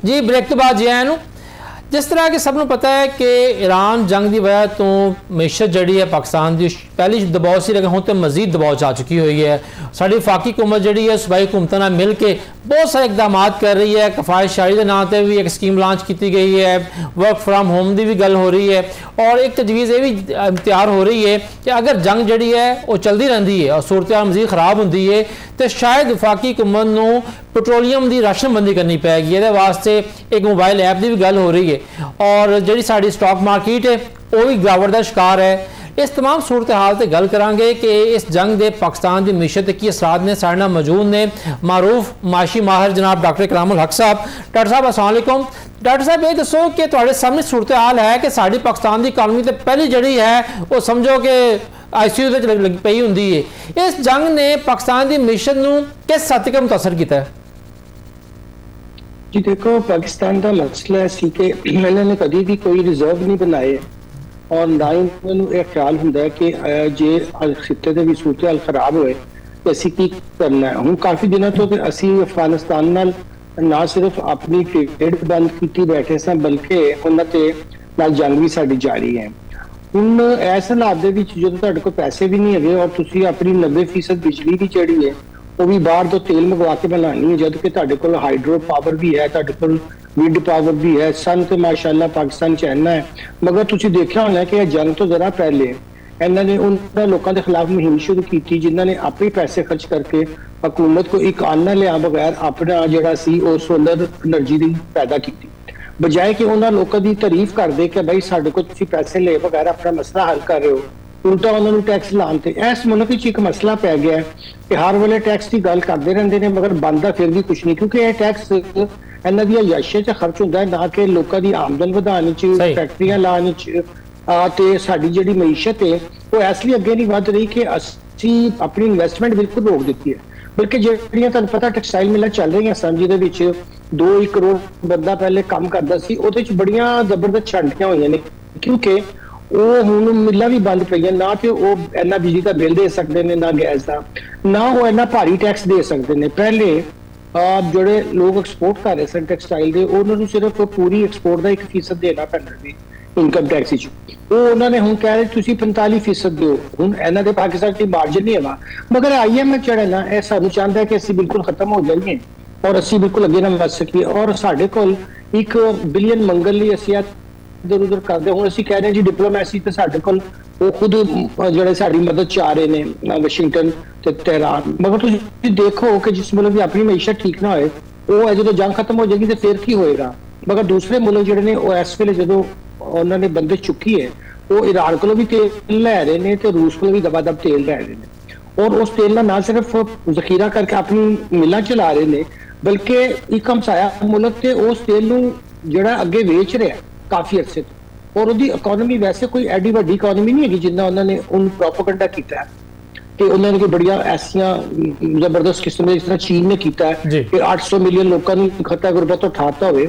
ਉਹਨਾਂ ਨੇ ਸਿਰਫ ਤੇਲ ਖਰੀਦ ਕੇ ਰੂਸ ਦਾ ਤੇ ਈਰਾਨ ਦਾ ਉਹਨੂੰ ਉਹਨਾਂ ਨੇ ਵੇਚਿਆ, ਔਰ ਅਸੀਂ ਐਡੇ ਬੇਵਕੂਫ ਆ ਕਿ ਨਾ ਅਸੀਂ ਈਰਾਨ ਕੋਲੋਂ ਤੇਲ ਲੈ ਰਹੇ ਹਾਂ, ਹਾਲਾਂਕਿ ਸਾਡੀ ਉਹਨਾਂ ਸਰਹੱਦ ਲੱਗਦੀ ਹੈ, ਤੇ ਨਾ ਉਹਨਾਂ ਦੀ ਗੈਸ ਜਿਹੜੀ ਉਹ ਤੇ ਸਾਡੇ ਸਰਾਤੇ ਆਈ ਖੜੀ ਸੀ, ਪਰ ਅਸੀਂ ਐਨੇ ਜੋਗੇ ਵੀ ਨਹੀਂ ਕਿ ਉਹਨੂੰ ਆਪਣੇ ਪਾਈਪ ਨਾਲ ਜੋੜ ਸਕੀਏ। ਛੋਟੀ ਛੋਟੀ ਗੱਲ ਸਾਨੂੰ IMF ਤੇ ਵਾਸ਼ਿੰਗਟਨ ਵੱਲੋਂ ਪੁੱਛਣਾ ਪੈਂਦਾ ਹੈ, ਇਹ ਕਿਹੜੀ ਜਿਹੜੀ ਇਹ ਸਿਆਣਪ ਦੀ ਗੱਲ ਹੈ ਕਿ ਤੁਹਾਨੂੰ ਆਪਣੇ ਛੋਟੇ ਛੋਟੇ ਫੈਸਲੇ ਕਰਨ ਲਈ ਵੀ ਤੁਸੀਂ ਇੰਨੇ ਮਹਿਕੂਮ ਹੋ ਜਾਓ, ਜਦ ਕਿ ਇਸ ਮੁਲਕ ਵਿੱਚ ਤੁਸੀਂ ਆਬਾਦੀ ਦੇਖੋ ਤਾਂ ਦੁਨੀਆ ਦੀ 5ਵੀਂ ਵੱਡੀ ਹੈ, ਤੇ ਤੁਸੀਂ ਜੇ ਜ਼ਖਾਇਰ ਦੇਖੋ ਸਾਡੇ, ਭਾਵੇਂ ਉਹ ਕੁਦਰਤੀ ਨੇ ਭਾਵੇਂ ਇਨਸਾਨੀ ਨੇ, ਉਹ ਵੀ ਸਭ ਤੋਂ ਜ਼ਿਆਦਾ ਨੇ ਇਰਦ ਗਿਰਦ ਦੇ ਇਲਾਕਿਆਂ ਤੋਂ। ਮਗਰ ਸਾਡੀ ਕਿਆਦਤ ਮਾਸ਼ਾਅੱਲਾ ਐਸੀ ਹੈ, ਭਾਵੇਂ ਕਿਸੇ ਦੀ ਹੁਕੂਮਤ ਹੀ, ਅਸੀਂ ਕਿਸੇ ਖਾਸ ਹੁਕੂਮਤ ਦੀ ਗੱਲ ਨਹੀਂ ਕਰ ਰਹੇ, ਮਗਰ ਇਹ ਪਿਛਲੇ 78 ਸਾਲਾਂ ਚ ਬਾਕੀ ਮੁਲਕ ਕਿੱਥੇ ਨਿਕਲ ਗਏ ਨੇ, ਔਰ ਚੀਨ ਤੇ ਸਾਡੇ ਤੋਂ 2 ਸਾਲ ਬਾਅਦ ਆਜ਼ਾਦ ਹੋਇਆ ਸੀ। ਸਾਨੂੰ ਵੀ 5ਵੀਂ ਬੜੀ ਮਈਸ਼ਤ ਹੁਣ ਹੋਣਾ ਚਾਹੀਦਾ ਸੀ, ਮਗਰ ਦੇਖੋ ਅਸੀਂ ਲੜਖੜਾ ਰਹੇ ਹਾਂ, ਔਰ ਇਹਨੇ ਤੇ ਆਵਾਮ ਦੀ ਬਿਲਕੁਲ ਹੀ ਕਮਰ ਤੋੜ ਦਿੱਤੀ ਹੈ, ਕਿਉਂਕਿ ਜਦੋਂ ਤੁਹਾਡੇ ਤੇਲ ਮਹਿੰਗਾ ਹੁੰਦਾ ਹੈ ਤੇ ਹਰ ਚੀਜ਼ ਮਹਿੰਗੀ ਹੋ ਜਾਂਦੀ ਹੈ, ਕਿਉਂਕਿ ਸਾਡੇ ਸਾਰਾ ਦਾਰੋਮਦਾਰ ਹੀ ਹੁਣ ਇਹਦੇ ਤੇ ਰਹਿ ਗਿਆ। ਨਾ ਵੀ ਹੋਵੇ ਤੇ ਸਾਡੇ ਤਾਜਰ ਮਾਸ਼ਾਅੱਲਾ ਅਗਲੇ ਦਿਨ ਹੀ ਕਹਿ ਦਿੰਦੇ ਨੇ ਜੀ ਅੰਡੇ ਮਹਿੰਗੇ ਹੋ ਗਏ ਨੇ, ਪਤਾ ਨਹੀਂ ਮੁਰਗੀਆਂ ਨੇ ਪੈਟਰੋਲ। ਡਾਕਟਰ ਸਾਹਿਬ ਇੱਕੋ ਹੀ ਗੱਲ ਹੁੰਦੀ ਹੈ ਸਾਰੇ ਤਾਜਰਾਂ ਦੀ ਕਿ ਪਿੱਛੋਂ ਮਹਿੰਗਾ ਹੋ ਗਿਆ ਹੈ। ਅੱਛਾ, ਝੂਠ ਬੜਾ ਬੋਲਦੇ ਨੇ। ਦੇਖੋ ਬਾਕੀ ਦੁਨੀਆ ਜਦੋਂ ਰਮਜ਼ਾਨ ਆਉਂਦਾ ਚੀਜ਼ਾਂ ਸਸਤੀਆਂ ਹੋ ਜਾਂਦੀਆਂ। ਯੂਰਪ ਤੇ ਤੁਸੀਂ ਜਾਓ, ਉੱਧਰ ਦੇ ਵੱਡੇ ਵੱਡੇ ਸਟੋਰ ਇੱਕ ਲਹਿਦਾ ਜਿਹੜਾ ਉਹ ਬਣਾਉਂਦੇ ਨੇ ਕਾਰਨਰ, ਕਹਿੰਦੇ ਨੇ ਜੀ ਇੱਥੇ ਸਸਤੀਆਂ। ਲੋਕ ਕਈ ਉੱਥੇ 6-6 ਮਹੀਨੇ ਦੀਆਂ ਅਨਾਜ ਖਰੀਦ ਲੈਂਦੇ ਨੇ ਕਿ ਯਾਰ ਇਹ ਤੇ ਇੰਨਾ ਸਸਤਾ ਕਦੀ ਵੀ ਨਹੀਂ ਹੋਣਾ। ਮਗਰ ਅਸੀਂ ਤੁਸੀਂ ਦੇਖੋ ਇੱਕ ਮੁਸਲਮਾਨ ਮੁਲਕ ਵਿੱਚ ਜਿਹਨੂੰ ਬੜਾ ਹਰ ਵੇਲੇ ਰੋਣਾ ਪਿਆ ਹੁੰਦਾ ਇਸਲਾਮਿਕ ਰਿਪਬਲਿਕ ਆਫ ਪਾਕਿਸਤਾਨ ਤੇ ਜੀ ਇਸਲਾਮੀ ਕਵਾਨੀਨ, ਉੱਥੇ ਸਭ ਤੋਂ ਜ਼ਿਆਦਾ ਚੋਰ ਬਾਜ਼ਾਰੀ ਹੈ, ਸਭ ਤੋਂ ਜ਼ਿਆਦਾ ਉੱਥੇ ਚੀਜ਼ਾਂ ਮਹਿੰਗੀਆਂ ਕਰਦੇ ਨੇ ਲੋਕ, ਔਰ ਕੋਈ ਪੁੱਛਣ ਵਾਲਾ ਨਹੀਂ ਇਹਨਾਂ ਨੂੰ, ਕਿਉਂਕਿ ਇਹਨਾਂ ਦੀ ਤੋਂ ਫਿਰ ਪੈਸੇ ਨਾਲ ਇਹਨਾਂ ਨੇ ਇਲੈਕਸ਼ਨ ਲੜਨਾ ਹੁੰਦਾ ਹੈ। ਔਰ ਜਿਸ ਮੁਲਕ ਦੇ ਵਿੱਚ ਇੰਨੀ ਵੀ ਕਾਨੂੰਨ ਦੀ ਪਾਸਦਾਰੀ ਨਾ ਹੋਵੇ ਕਿ ਉਹ ਲੋਕਾਂ ਨੂੰ ਮਿਲਾਵਟ ਵਾਲੀਆਂ ਚੀਜ਼ਾਂ ਤੇ ਚਲੋ ਖਿਲਾਉਂਦੇ ਖਾਂਦੇ ਨੇ, ਉਹ ਵੀ ਫਿਰ ਮਹਿੰਗੀ ਕੀਮਤਾਂ ਤੇ ਦਿੰਦੇ ਨੇ। ਸਿਹਤਾਂ ਲੋਕਾਂ ਦੀਆਂ ਤਬਾਹ ਕਰਤੀਆਂ, ਐਜੂਕੇਸ਼ਨ ਅਸੀਂ ਆਪਣੀ ਤਬਾਹ ਕਰ ਲਈ ਹੈ। ਹੁਣ ਸਾਡਾ ਤੇਲ ਤੇ ਕਿੰਨੇ ਦਿਨਾਂ ਤੋਂ ਅਸੀਂ ਕਹਿ ਰਹੇ ਹਾਂ ਕਿ IPPs ਤੋਂ ਜਾਨ ਛੁਡਾਓ, ਮਗਰ ਐਸੇ ਮੁਆਦੇ ਉਹਨਾਂ ਨੇ ਕੀਤੇ ਨੇ, ਉਹ ਬਿਜਲੀ ਪੈਦਾ ਕਰਨ ਜਾਂ ਨਾ ਕਰਨ, ਉਹਨਾਂ ਨੇ ਹਰ ਹਾਲ ਤੋਂ ਸਾਡੇ ਕੋਲੋਂ ਕਪੈਸਿਟੀ ਚਾਰजेस ਲੈਣੇ ਹੀ ਲੈਣੇ ਨੇ। ਮਾਤਰ ਮੁਹੰਮਦ ਨੇ ਆਂਦੇ ਹੀ IPPs ਨੂੰ ਕਿਹਾ ਜੀ ਤੁਸੀਂ ਘਰ ਜਾਓ, ਇਹ ਮੁਆਦੇ ਅਸੀਂ ਨਹੀਂ ਮੰਨਦੇ। ਕੀ ਹੋਇਆ ਕਿ ਮਲੇਸ਼ੀਆ ਕਿੱਥੇ ਦਾ ਕਿੱਥੇ ਨਿਕਲ ਗਿਆ। ਮਗਰ ਸਾਡੀ ਗੁਲਾਮਾਨਾ ਜ਼ੇਨੀ ਜਿਹੜੀ ਸਾਡੇ ਲੀਡਰਸ਼ਿਪ ਉਹਦੀ ਇੰਨੀ ਜ਼ਿਆਦਾ ਹੈ, ਉਹਨਾਂ ਦੇ ਅੱਗੇ ਗੱਲ ਹੀ ਨਹੀਂ ਕਰ ਸਕਦੇ। ਜਦੋਂ IMF ਦੀ ਟੀਮ ਆਉਂਦੀ ਹੈ, ਤੁਸੀਂ ਕਦੀ ਜਾ ਕੇ ਦੇਖੋ ਕਿਸ ਤਰ੍ਹਾਂ ਉਹਨਾਂ ਦੀ ਚਾਪਲੂਸੀ ਕਰ ਰਹੇ ਹੁੰਦੇ ਨੇ FBR ਦੇ ਅਫਸਰ, ਜਿਵੇਂ ਉਹਨਾਂ ਦੇ ਮੁਲਾਜ਼ਮ ਦੇ ਸਾਡੇ ਟੈਕਸ ਤੋਂ ਤਨਖਾਹਾਂ ਲੈਂਦੇ ਨੇ, ਮਗਰ ਗੱਲ ਹਮੇਸ਼ਾ IMF ਦੇ ਮਕਸਦ ਦੀ ਕਰ ਰਹੇ ਹੁੰਦੇ ਨੇ। अच्छा डॉक्टर साहब, ਜਿਹੜੀ ਬਾਕੀ हुकूमत ਜਿਹੜੀ ਹੈ ਇੱਕ ਤਜਵੀਜ਼ ਤੇ ਕੰਮ ਕਰ ਰਹੀ ਹੈ ਔਰ ਐਪ ਜਿਹੜੀ ਹੈ ਉਹਦੀ ਬਣਾਉਣ ਦਾ ਵੀ ਕੰਮ ਸ਼ੁਰੂ ਹੋ ਗਿਆ ਹੈ ਕਿ ਜੀ ਪੈਟਰੋਲ ਤੇ ਡੀਜ਼ਲ ਦੀ ਰਾਸ਼ਨਬੰਦੀ ਕਰ ਦਿਓ। ਗੱਡੀ ਵਾਲੇ ਨੂੰ, ਮੋਟਰਸਾਈਕਲ ਵਾਲੇ ਨੂੰ ਉਹ ਐਪ ਦੇ ਜ਼ਰੀਏ ਸ਼ਨਾਖਤੀਕਾਰਡ ਦਰਜ ਕਰੇਗਾ, ਗੱਡੀ ਦਾ ਨੰਬਰ, ਮੋਟਰਸਾਈਕਲ ਦਾ ਨੰਬਰ ਪਾਏਗਾ, ਫਿਰ ਜਿਹੜਾ ਹੈ ਉਹ ਮਿਲੇਗਾ ਕੋਟਾ ਉਹਨੂੰ। किस तरह मुमकिन है? हुकूमत ਨੂੰ ਕੀ ਪਤਾ ਤੁਸੀਂ ਰੋਜ਼ਾਨਾ ਕਿੰਨਾ ਸਫ਼ਰ ਕਰਨਾ ਹੈ, ਮੈਂ ਕਿੰਨਾ ਕਰਨਾ ਹੈ, ਮੇਰਾ ਕੀ ਕੰਮ ਕਰਦਾ ਵਾਂ। ਕਈ ਲੋਕ ਨੇ ਵਿਚਾਰੇ ਫੇਈ ਲਾਉਂਦੇ ਨੇ, ਇਨਡਰਾਈਵ ਵਾਲੇ ਨੇ, ਉਬਰ ਵਾਲੇ, ਫੂਡ ਪਾਂਡਾ ਵਾਲੇ ਨੇ। ਇਹ ਹੁਕੂਮਤੀ ਤਜਵੀਜ਼ ਜਿਹੜੀ ਹੈ ਇਹ ਕਾਬਿਲ ਅਮਲ ਹੈ? ਜੀ ਬਿਲਕੁਲ ਵੀ ਨਹੀਂ। ਹਮੇਸ਼ਾ ਜਿਹੜੇ ਬਿਊਰੋਕਰੇਟ ਸਾਡੇ ਨੇ ਐਸੀਆਂ ਬੇਹੂਦਾ ਗੱਲਾਂ ਕਰਦੇ ਨੇ ਕਿ ਉਹਨੂੰ ਦੇਖ ਕੇ ਬੰਦੇ ਨੂੰ ਸ਼ਰਮ ਆਉਂਦੀ ਹੈ। ਮਗਰ ਇਹਨਾਂ ਦਾ ਕੰਮ ਹੈ ਵੀ ਕਿ ਆਪ ਤੇ ਇਹਨਾਂ ਨੇ ਠੰਡੇ ਕਮਰੇ 'ਚ ਬਹਿਣਾ ਹੁੰਦਾ ਹੈ, ਵੱਡੀਆਂ ਗੱਡੀਆਂ ਵੀ ਇਸਤੇਮਾਲ ਕਰਨੀਆਂ ਹੁੰਦੀਆਂ ਔਰ ਤੁਹਾਡੇ ਸਾਡੇ ਪੈਸੇ ਤੇ ਯਾਸ਼ੀ ਕਰਨੀ ਹੁੰਦੀ, ਔਰ ਗਰੀਬ ਲੋਕਾਂ ਨੂੰ ਕਹਿਣਾ ਹੁੰਦਾ ਤੁਸੀਂ ਰੋਜ਼ਗਾਰ ਤੇ ਵੀ ਨਾ ਜਾਓ। ਜੇ ਤੁਸੀਂ ਬਿਲੀਅਨਸ ਦਾ ਪੈਟਰੋਲੀਅਮ ਲੈਵੀ ਇਕੱਠਾ ਕਰ ਰਹੇ ਸੋ ਤੇ ਉਹ ਤੁਸੀਂ ਉਹਦੇ ਨਾਲ ਪਬਲਿਕ ਟਰਾਂਸਪੋਰਟ ਬਣਾਉਣੀ ਸੀ ਕਿ ਤੁਸੀਂ ਯਾਸ਼ੀ ਕਰਨੀਆਂ ਸਨ। ਸਾਰੀ ਦੁਨੀਆ ਦੇ ਵਿੱਚ ਪੈਟਰੋਲੀਅਮ ਲੈਵੀ ਐਸੀ ਲਾਈ ਜਾਂਦੀ ਹੈ ਕਿ ਉਹ ਜਿਹੜੀਆਂ ਸਹੂਲਤਾਂ ਨੇ ਟਰਾਂਸਪੋਰਟ ਦੀਆਂ ਉਹਨੂੰ ਬਿਹਤਰ ਕੀਤਾ ਜਾਏ ਤਾਂ ਕਿ ਲੋਕ ਪਬਲਿਕ ਟਰਾਂਸਪੋਰਟ ਇਸਤੇਮਾਲ ਕਰਨ। ਇਹ ਕਹਿੰਦੇ ਨੇ ਸਾਡੇ ਰਸਤੇ ਦੇ ਵਿੱਚ ਕੋਈ ਸਿਗਨਲ ਵੀ ਨਾ ਆਏ। ਤੁਸੀਂ ਦੇਖੋ ਕਿ ਲਾਹੌਰ ਦੇ ਜਿੰਨੀਆਂ ਸੜਕਾਂ ਬਣੀਆਂ ਨੇ ਉਹ ਸਿਗਨਲ ਫ੍ਰੀ ਨੇ। ਭਾਈ ਤੁਸੀਂ ਨਹੀਂ ਚਾਹੁੰਦੇ ਕਿ ਲੋਕ ਪੈਦਲ ਚੱਲ, ਤੁਸੀਂ ਦੇਖਿਆ ਕੋਈ ਫੁੱਟਪਾਥ ਲਾਹੌਰ ਦੇ ਵਿੱਚ? ਉਹ ਕਹਿ ਰਹੇ ਨੇ ਤੁਹਾਨੂੰ ਤਾਂ ਇਨਸਾਨ ਹੀ ਨਹੀਂ ਮੰਨਦੇ ਹੋ। ਤੁਸੀਂ ਕਹੋ ਜੀ ਮੈਂ ਸਾਈਕਲ ਤੇ ਦਫ਼ਤਰ ਜਾਣਾ, ਤੇ ਕਹੇਗਾ ਵੀ ਸਾਈਕਲ ਕਿੱਥੇ ਚਲਾਏਗਾ, ਕਿਉਂਕਿ ਇਹਨੇ ਤੁਹਾਨੂੰ ਕੁਚਲ ਕੇ ਲੰਘ ਜਾਣਾ ਹੈ। ਇਹਨਾਂ ਨੇ ਤੈਅ ਕੀਤਾ ਹੋਇਆ ਕਿ ਸਿਰਫ ਗੱਡੀਆਂ ਵਾਲੇ ਜਿਹੜੇ ਨਾ ਉਹਨਾਂ ਨੂੰ ਜ਼ਿੰਦਾ ਰਹਿਣ ਦਾ ਹੱਕ ਹੈ, ਔਰ ਜਿਹਦਾ ਕੋਈ ਗੱਡੀ ਨਹੀਂ ਉਹਨਾਂ ਦੀ ਕੋਈ ਜ਼ਿੰਦਗੀ ਨਹੀਂ। ਜੇ ਇਹਨਾਂ ਨੇ ਸਹੀ ਪਲੈਨਿੰਗ ਕੀਤੀ ਹੁੰਦੀ, ਅੱਜ ਪੂਰੇ ਲਾਹੌਰ ਦੇ ਵਿੱਚ ਅੰਡਰਗਰਾਉਂਡ ਜਿਹੜੀ ਹੈ ਉਹ ਚੱਲ ਰਹੀ ਹੁੰਦੀ, ਤੇ ਲੋਕਾਂ ਨੂੰ ਇਹ ਦੁੱਖ ਹੀ ਨਾ ਹੁੰਦਾ। ਪਰ ਅਸੀਂ ਸਾਰੀਆਂ ਗੱਡੀਆਂ ਬੰਦ ਕਰਕੇ, ਚਲੋ ਅਗਰ ਅੰਡਰਗਰਾਉਂਡ ਤੋਂ ਸਾਡਾ ਘਰ ਥੋੜਾ ਦੂਰ ਹੁੰਦਾ ਤੇ ਸਾਈਕਲ ਤੇ ਟੁੱਟ ਜਾਂਦੇ। ਇਹ ਤੁਸੀਂ ਹਾਲੈਂਡ ਦੇਖਿਆ ਹੋਣਾ, ਇੱਕ ਐਸਾ ਮੁਲਕ ਹੈ, ਬੜਾ ਅਮੀਰ ਮੁਲਕ ਹੈ, ਮਗਰ ਉੱਥੇ ਲੋਕ ਸਾਈਕਲਾਂ ਚਲਾਉਂਦੇ ਨੇ। ਅਸੀਂ ਆਪਣੀ এনवायरमेंट ਵੀ ਤਬਾਹ ਕਰਦੇ ਹਾਂ, ਔਰ ਇਹ ਤੇਲ ਆਉਂਦਾ ਹੈ ਇਹ ਘਟੀਆ ਕੁਆਲਿਟੀ ਦਾ ਹੁੰਦਾ ਹੈ, ਇਹਦੇ ਵਿੱਚ ਮਿਲਾਵਟ ਕਰਦੇ ਨੇ। ਜਿਹੜਾ ਤੁਹਾਨੂੰ ਇੰਨੀ ਜ਼ਿਆਦਾ ਸਮੋਗ ਨਜ਼ਰ ਆਉਂਦੀ ਹੈ ਉਹ ਇਹਨਾਂ ਦੀ ਵਜ੍ਹਾ ਦੇ ਨਾਲ ਹੀ ਹੈ ਕਿ ਤੁਸੀਂ ਕਦੀ ਇਸ ਤੇਲ ਦਾ ਅਗਰ ਐਨਾਲਿਸਿਸ ਕਰਾਓ ਤਾਂ ਤੁਹਾਨੂੰ ਪਤਾ ਚੱਲੇਗਾ ਕਿ ਦੁਨੀਆ ਦਾ ਘਟੀਆ ਤਰੀਨ ਤੇਲ ਮੰਗਵਾ ਕੇ ਫਿਰ ਉਹਦੇ ਵਿੱਚ ਵੀ ਫਰਦਰ ਮਿਲਾਵਟ ਕਰਦੇ ਨੇ। ਯਾਨੀ ਕਿ ਇਹ ਤੇ ਪੂਰਾ ਸਾਨੂੰ ਚਾਹ ਰਹੇ ਨੇ ਕਿ ਆਉਣ ਵਾਲੀ ਨਸਲਾਂ ਜਿਹੜੀਆਂ ਉਹ এনवायरमेंट ਵੀ ਅਸੀਂ ਆਪਣਾ ਇੰਨਾ ਖਰਾਬ ਕਰ ਦਈਏ ਕਿ ਉਹਨਾਂ ਨੂੰ ਬਸ ਹਰ ਵੇਲੇ ਸਿਹਤ ਦਾ ਮਸਲਾ ਰਵੇ। ਜਿੰਨੇ ਵੀ ਲਾਹੌਰ ਦੇ ਵਿੱਚ ਸਪੈਸ਼ਲਿਸਟ ਡਾਕਟਰ ਨੇ ਉਹ ਰਾਤ ਨੂੰ 3-3 ਵਜੇ ਜਾਂਦੇ ਨੇ ਘਰ। ਕਿੰਨਾ ਬੰਦਾ ਬਿਮਾਰ ਇਹਨਾਂ ਨੇ ਘਰ ਛੱਡਿਆ ਔਰ ਪਬਲਿਕ ਸਰਵਿਸ ਪ੍ਰੋਵਾਈਡ ਨਹੀਂ ਕੀਤੀ। ਸੋ ਹਰ ਚੀਜ਼ ਦਾ ਇੱਥੇ ਮਸਲਾ ਹੈਗਾ ਕਿ ਇਹ ਨਹੀਂ ਕਿ ਪਾਕਿਸਤਾਨ ਕੋਲ ਜ਼ਰਾਈ ਨਹੀਂ ਹੈਗੇ, ਵਸਾਇਲ ਨਹੀਂ ਹੈਗੇ। ਡਾਕਟਰ ਸਾਹਿਬ ਹੈਗਾ ਕਿ ਉਹ ਵਸਾਇਲ ਤੋਂ ਡਾਕਟਰ ਸਾਹਿਬ ਜਿਹੜੇ ਸਾਡੇ ਇੱਥੇ ਕਾਰੋਬਾਰ ਨੇ ਪਾਕਿਸਤਾਨ ਦੇ ਅੰਦਰ, ਅਸੀਂ ਪੰਜਾਬ ਦੀ ਗੱਲ ਕਰ ਲੈਂਦੇ ਹਾਂ ਕਿ ਸ਼ਾਲਵੀ ਜਿਹੜੀ ਹੈ ਉਹ ਸਾਰੀ ਜਿਹੜੀ ਹੈ ਇੰਪੋਰਟ ਐਕਸਪੋਰਟ ਤੇ ਬਲਕਿ ਜ਼ਿਆਦਾ ਇੰਪੋਰਟ ਤੇ ਥੋੜੀ ਘੱਟ ਜਿਹੜੀ ਐਕਸਪੋਰਟ ਤੇ ਚੱਲਦੀ ਹੈ। ਇਸੇ ਤਰ੍ਹਾਂ ਜਿਹੜੀ ਸਾਡੇ ਕਾਰ ਸ਼ੋਰੂਮਾਂ ਵਾਲੇ ਹੈ ਨੇ ਉਹ ਬਾਹਰੋਂ ਗੱਡੀਆਂ ਮੰਗਵਾਉਂਦੇ ਨੇ, ਬਾਕੀ ਚੀਜ਼ਾਂ। ਇਹ ਜੰਗ ਦੀ ਵਜ੍ਹਾ ਤੋਂ ਜਿੱਧਰ ਵੀ ਜਾਈਏ ਨਾ ਹਰ ਪਾਸੇ ਬੰਦਾ ਪਰੇਸ਼ਾਨ ਹੈ ਕਾਰੋਬਾਰੀ ਕਿ ਕੀ ਸੂਰਤ-ਹਾਲ ਬਣੇਗੀ। ਸਟਾਕ ਮਾਰਕੀਟ ਤੁਹਾਡੇ ਸਾਹਮਣੇ ਹੈ ਕਿ ਸਟਾਕ ਮਾਰਕੀਟ ਰੋਜ਼ਾਨਾ ਜਿਹੜੀ ਉਹ ਡਿੱਗਦੀ ਪਈ ਹੈ। ਇਹ ਜੰਗ ਦੇ ਅਸਰਾਤ ਜਿਹੜੇ ਮੌਜੂਦਾ ਹੈ ਨੇ ਇਹ ਕਿਆ ਛੇਤੀ ਮੁੱਕਣ ਦੇ ਚਾਂਸਸ ਹੈ ਨੇ ਜਾਂ ਅੱਗੇ ਪ੍ਰੋਲੋਂਗ ਕਰਨਗੇ ਲੰਬਾ ਅਰਸਾ? ਦੇਖੋ ਜੀ, ਜਿਹੜਾ ਜੰਗੀ ਜਨੂਨ ਹੈ ਉਹਦਾ ਇਸਰਾਈਲ ਦਾ ਉਹ ਤਾਂ ਕਿਸੇ ਤਰ੍ਹਾਂ ਰੁਕਣ ਦਾ ਨਾਂ ਨਹੀਂ ਲੈ ਰਿਹਾ। ਉਹ ਅਮਰੀਕਾ ਨੇ ਜਿਵੇਂ ਹੀ ਉਹਨਾਂ ਦੇ ਨਾਲ ਦੁਬਾਰਾ ਗੱਲਬਾਤ ਸ਼ੁਰੂ ਕੀਤੀ ਹੈ ਉਹਨਾਂ ਨੂੰ ਨਾਲ ਹੀ ਉਹਨਾਂ ਨੂੰ ਮਸਲਾ ਹੋ ਗਿਆ। ਉਹਨਾਂ ਨੇ ਜਦੋਂ ਪਹਿਲੇ ਨਿਊਕਲੀਅਰ ਦੇ ਉੱਤੇ ਗੱਲਬਾਤ ਮੁਕੰਮਲ ਹੋ ਰਹੀ ਸੀ ਤੇ ਉਹਨਾਂ ਨੇ ਕਿਹਾ ਜੇ ਇਹ ਪੀਸ ਅਕਾਰਡ ਹੋ ਗਿਆ ਤਾਂ ਸਾਡਾ ਕੀ ਬਣੇਗਾ। ਇਸ ਵੇਲੇ ਨੈਤਨਯਾਹੂ ਜਿਹੜਾ ਉਹ ਇੱਕ ਬਿਲਕੁਲ ਹੀ ਜੰਗੀ ਜਨੂਨੀ ਆਦਮੀ ਹੈ ਔਰ ਉਹਨੂੰ ਆਪਣੇ ਅੰਦਰ ਬੜੀ ਆਪੋਜੀਸ਼ਨ ਹੋਈ ਜਦੋਂ ਇਹਨੇ ਪਹਿਲੇ ਉੱਥੇ ਸੁਪਰੀਮ ਕੋਰਟ ਦੀਆਂ ਪਾਵਰ ਖਤਮ ਕੀਤੀਆਂ। ਜਿਵੇਂ ਸਾਡੀ ਸੀ ਇੱਥੇ 27ਵੀਂ ਤਰਮੀਮ 26 ਤਰਮੀਮ ਕੀਤੀ ਸੀ, ਉਹਨੇ ਵੀ ਇਹੋ ਜਿਹੀ ਹਰਕਤ ਕੀਤੀ ਸੀ ਉੱਥੇ। ਉਹਦੇ ਬਾਅਦ ਉੱਥੇ ਲੋਕ ਉਹਦੇ ਬੜੇ ਖਿਲਾਫ ਹੋ ਗਏ। ਉਹਨੇ ਆਪਣੀ ਜਿਹੜੀ ਸੀ ਕੁਰਸੀ ਬਚਾ ਲਈ, ਜੰਗ ਸ਼ੁਰੂ ਕਰਤੀ। ਉਸ ਵੇਲੇ ਸਾਡੇ ਕਈ ਅਰਬ ਮੁਲਕ ਉਹਦੇ ਨਾਲ ਇਬਰਾਹਿਮ ਅਕਾਰਡ ਕਰਨ ਦੇ ਮੂਡ ਸੀ, ਇੱਕ ਅੱਧੇ ਤੋਂ ਕਰ ਵੀ ਲਿਆ ਸੀ। ਤੁਸੀਂ ਇਹ ਦੇਖੋ ਕਿ ਇਹਨਾਂ ਨੂੰ ਇੰਨਾ ਪਤਾ ਨਹੀਂ ਹੈਗਾ ਕਿ ਇਹ ਜਿੰਨੇ ਤੱਕ ਆਪਣਾ ਬਲੌਕ ਨਹੀਂ ਬਣਾਉਂਦੇ, ਜਦੋਂ ਤੱਕ ਆਪਣੀ ਦਿਫਾ ਖੁਦ ਨਹੀਂ ਕਰਦੇ, ਕੋਈ ਅਮਰੀਕਾ ਕਿਸੇ ਦਾ ਦਿਫਾ ਕਰਨ ਨੂੰ ਤਿਆਰ ਨਹੀਂ ਹੁੰਦਾ। ਅਮਰੀਕਾ ਨੇ ਸਾਨੂੰ ਹੀ ਧੋਖਾ ਦਿੱਤਾ, ਅਸੀਂ ਇਹਦੀ ਚੀਨ ਨਾਲ ਸੁਲ੍ਹਾ ਕਰਾਈ, ਇਹਨੇ ਬਾਅਦ ਦੇ ਵਿੱਚੋਂ ਸਾਡੇ ਤੇ ਪਾਬੰਦੀਆਂ ਲਾ ਦਿੱਤੀਆਂ।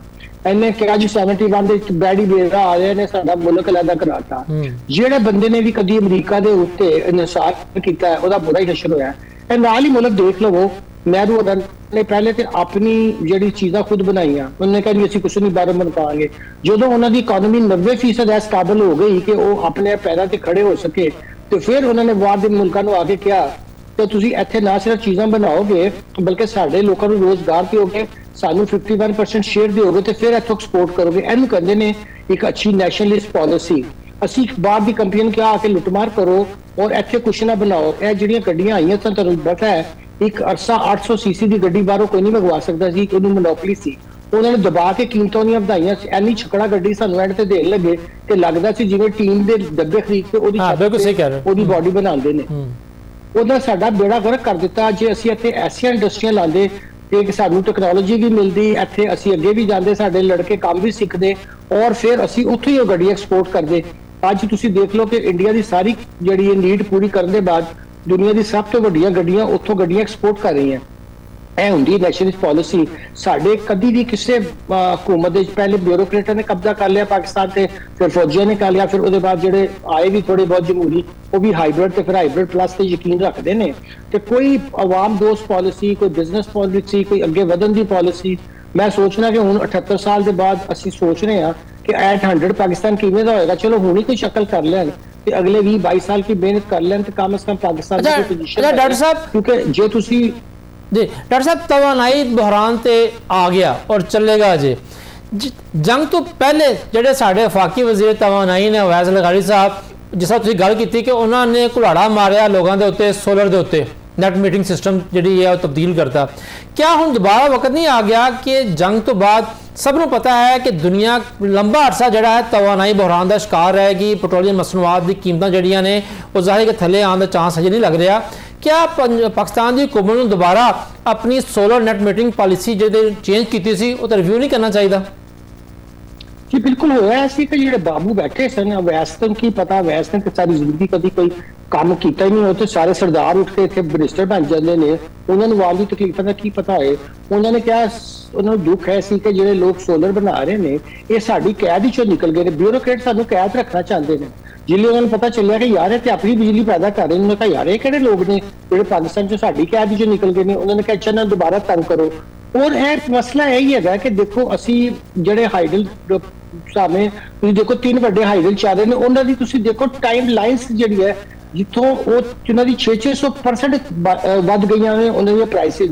ਉਹ ਭਾਈ ਤੁਸੀਂ ਵਕਤ ਤੇ ਕਿਉਂ ਨਹੀਂ ਪ੍ਰੋਜੈਕਟ ਮੁਕੰਮਲ ਕੀਤਾ? ਅੱਜ ਤੱਕ ਕਿਸੇ ਨੇ ਨਹੀਂ ਪੁੱਛਿਆ, ਆਵਾਮ ਨੂੰ ਦੱਸਦੇ ਨਹੀਂ ਕਿ ਭਾਈ ਇਹ ਅਸੀਂ ਇੱਕ ਪ੍ਰੋਜੈਕਟ ਜਿਹੜਾ ਸੀ ਉਹ $10 ਬਿਲੀਅਨ ਦਾ ਕੀਤਾ ਸੀ, ਅੱਜ ਉਹ $300 ਬਿਲੀਅਨ ਦਾ ਕਿਵੇਂ ਹੋ ਗਿਆ? ਇਹ ਜਿਹੜੀ ਚੀਜ਼ ਹੈ ਇਹਨੇ ਪਾਕਿਸਤਾਨ ਨੂੰ ਤਬਾਹ ਕਰਕੇ ਰੱਖਦਾ ਹੈ ਕਿ ਕੋਈ ਤੁਹਾਡਾ ਬਿਊਰੋਕਰੇਟ ਜਿਹਨੂੰ ਪ੍ਰੋਜੈਕਟ ਮਿਲਦਾ ਹੈ ਉਹ ਉਹਨੂੰ ਅਮਲ ਦਰਾਮਦ ਨਹੀਂ ਕਰਦਾ, ਨਾ ਕੋਈ ਡੈਸ਼ਬੋਰਡ ਬਣਾਉਂਦਾ, ਨਾ ਲੋਕਾਂ ਨੂੰ ਰੋਜ਼ ਹੋਣਾ ਹੈ ਚਾਹੀਦਾ। ਟ੍ਰਾਂਸਪੇਰੈਂਸੀ ਇੰਨੀ ਹੋਣੀ ਚਾਹੀਦੀ ਕਿ ਮੈਂ ਸਵੇਰੇ ਉੱਠ ਕੇ ਪਲੈਨਿੰਗ ਕਮਿਸ਼ਨ ਦੀ ਸਾਈਟ ਤੇ ਵੇਖਾਂ ਕਿ ਦਾਸੂ ਅੱਜ ਕਿੱਥੇ ਪਹੁੰਚਿਆ, ਕਿੰਨਾ ਪੈਸਾ ਹੁਣ ਤੱਕ ਖਰਚ ਹੋ ਚੁੱਕਿਆ। ਜ਼ਾਹਿਰ ਹੈ ਇਹ ਪੈਸਾ ਤੁਸੀਂ ਮੈਂ ਦੇ ਰਹੇ ਹਾਂ, ਇਹ ਜਿੰਨਾ ਵੀ ਭਾਵੇਂ ਉਹ ਕਰਜ਼ਾ ਚੁੱਕਦੇ ਨੇ, ਭਾਵੇਂ ਕੁਝ ਆਖਰ ਤੇ ਲੋਕਾਂ ਦੀ ਹੀ ਜੇਬਾਂ ਚੋਂ ਜਾਣਾ ਹੈ। ਇਹ ਜਿਹੜੇ ਚੰਦ ਲੋਕ ਨੇ ਨਾ ਸਿਰਫ ਇਹ ਨਲਾਇਕ ਨੇ, ਮੈਂ ਇਹ ਨਹੀਂ ਕਹਿਣਾ ਉੱਚਾ ਰਿਹਾ ਤੇ ਉਹਨਾਂ ਦੇ ਹੋਰ ਕੀ ਜ਼ਾਇਮ ਹੁੰਦੇ ਨੇ, ਮਗਰ ਉਹ ਬਾਹਰ ਕੈਫੇ ਇੱਕ ਚੀਜ਼ ਤੇ ਬਿਲਕੁਲ ਤੈਅਸ਼ੁਦਾ ਹੈ ਕਿ ਸਾਰੇ ਨਲਾਇਕ ਨੇ, ਕਿਉਂਕਿ ਕੋਈ ਦੁਨੀਆ ਦੇ ਵਿੱਚ ਮੁਲਕ ਐਸਾ ਨਹੀਂ ਹੋ ਸਕਦਾ ਕਿ ਉਹ ਨੀਲਮ ਜੇਲਮ ਸ਼ੁਰੂ ਕਰੇ ਤੇ ਉਹਦੇ ਬਾਅਦ ਉਹ ਜਦੋਂ ਖਤਮ ਹੋਵੇ ਤਾਂ ਪਤਾ ਚੱਲੇ ਕਾਸਟ ਜਿਹੜੀ ਸੀ ਉਹ 600% ਵੱਧ ਗਈ ਸੀ ਔਰ ਫਿਰ ਡਿਜ਼ਾਈਨ ਚ ਨਕਸ ਸੀ। ਤੇ ਇਹ ਜਿਹੜਾ 3 ਡੈਮ ਹੁਣ ਬਣ ਰਹੇ ਨੇ ਉਹ ਵੀ ਤੁਸੀਂ ਦੇਖ ਰਹੇ ਹੋ, ਉਹਨਾਂ ਦੀ ਕੋਈ ਖਬਰ ਨਹੀਂ ਆਉਂਦੀ। ਤੇ ਅਸੀਂ ਫਿਰ ਕੀ ਅੱਗੇ ਵਧਾਂਗੇ ਜੇ ਅਸੀਂ ਗਵਰਨਮੈਂਟ ਦੇ ਮਨਸੂਬੇ ਹੀ ਵਕਤ ਤੇ? ਹੁਣ ਤੁਸੀਂ ਦੇਖੋ ਕਿ ਉਹਨਾਂ ਨੇ ਕਿਹਾ ਜੀ ਕੱਲ 200 ਸਿਰਫ ਜਿਹੜਾ ਅੱਗੇ ਹੀ ਵੈਸੇ ਡਿਵੈਲਪਮੈਂਟ ਬਜਟ ਨਾ ਹੋਣ ਦੇ ਬਰਾਬਰ ਸੀ, ਉਹਦੇ ਚੋਂ ਵੀ 100 ਬਿਲੀਅਨ ਕੱਟ ਲਿਆ, ਕੱਟ ਲਾਤਾ ਉਹਨਾਂ ਨੇ ਜੀ। ਉਹ ਅਸੀਂ ਬੜੀ ਮੁਸੀਬਤ ਵਿੱਚ ਆ। ਅੱਛਾ ਉਹਨਾਂ ਦੀ ਬੇਵਕੂਫੀ ਤੁਸੀਂ ਦੇਖੋ ਕਿ ਉਹਨਾਂ ਨੇ ਕਿਹਾ ਜੀ ਅਸੀਂ ਹਾਈ ਆਕਟੇਨ ਦੇ ਉੱਤੇ 300 ਰੁਪਏ ਟੈਕਸ। ਉਹ ਵੀ ਹਾਈ ਆਕਟੇਨ ਵਾਲਾ ਬੰਦਾ ਉਹਦੇ ਕੋਲ 4 ਗੱਡੀਆਂ ਹੁੰਦੀਆਂ, ਜਿਹੜਾ ਹਾਈ ਆਕਟੇਨ ਵਾਲੀ ਗੱਡੀ ਰੱਖਦਾ ਉਹਨੇ ਗੱਡੀ ਬੰਦ ਕਰਕੇ ਦੂਸਰੀ ਚਲਾ ਲੇਗਾ, ਤੁਹਾਨੂੰ ਕਿਹੜਾ ਟੈਕਸ ਦੇਣਾ ਉਹਨੇ।